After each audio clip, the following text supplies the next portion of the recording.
আসসালামু আলাইকুম আম্মু জান। ওয়ালাইকুম আসসালাম। আম্মু তুমি কেমন আছো? আমি ভালো আছি, তুমি কেমন আছো? আলহামদুলিল্লাহ। সবাইকে ঈদ উইশ করো তো। ঈদ মুবারক। ঈদ মুবারক to you and your family. May Allah bring you peace, may Allah bring you joy. Hope this Eid bring you happiness. খুবই সুন্দর, মাশাআল্লাহ।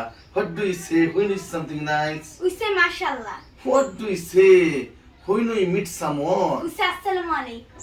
সালাম দিছো, এই সালামের অর্থ কি? আপনার উপর শান্তি বর্ষিত হোক। ঠিক আছে, আমরা এটা একটু কোরিয়ান ভাষায় বলার চেষ্টা করি। বলো, ঈদ মিয়াংজল 축하합니다. ঈদ মিয়ানজাল 축하합니다. ঈদ মিয়াংজল 축하합니다. ঈদ মিয়ানজাল 축하합니다. আচ্ছা, আমরা এখানে আছি, এটা ইংরেজি কি হবে? We are here. এটা কোরিয়ান ভাষায় কি হবে? উরিনুন ইয়েগিয়ে ইসসয়। কি হবে? 우리는 얘기에 있어요. হঠাৎ এখন যদি কেউ ফোন করে হোয়ার আর ইউ, আমরা বলবো কি? উই আর এট, কোথায় এটা? 난슈카. নারায়ণসুকা।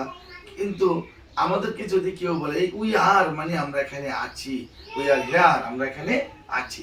কেউ যদি কোরিয়ান ভাষায় বলে ওদি ইসসয়, আমরা কি বলবো? উরিনুন নয়নশিকায়ে ইসসয়।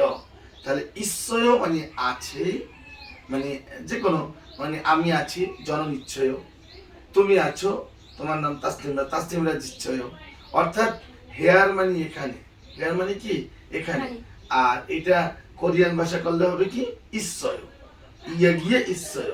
হেয়ার মানে এখানে, কোরিয়ান ভাষায় মানে ইয়া গিয়ে, এগিয়ে মানে কি? এখানে। আছে মানে কি? ইসসয়। আছে মানে কি? ইসসয়। আর ইংরেজিতে কি হবে? ইংরেজিতে হবে M R is. M R is কেন হবে? আমার বেলায় হবে কি? এম।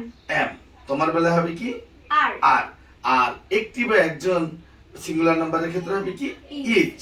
তাহলে আমি আছি, আই এম। তুমি আছো, ইউ আর। আর সে আছে, হি ইজ। আর কোরিয়ান ভাষায় সব জায়গায় কি বলবো? আচ্ছা, আছি, আছো, আছে, ইসসয়। তাহলে উরিনুন ইয়েগিয়ে ইসসয়। পূর্ণ বাক্যটা কি? উরিনুন ইয়েগিয়ে ইসসয়, আমরা এখানে আছি।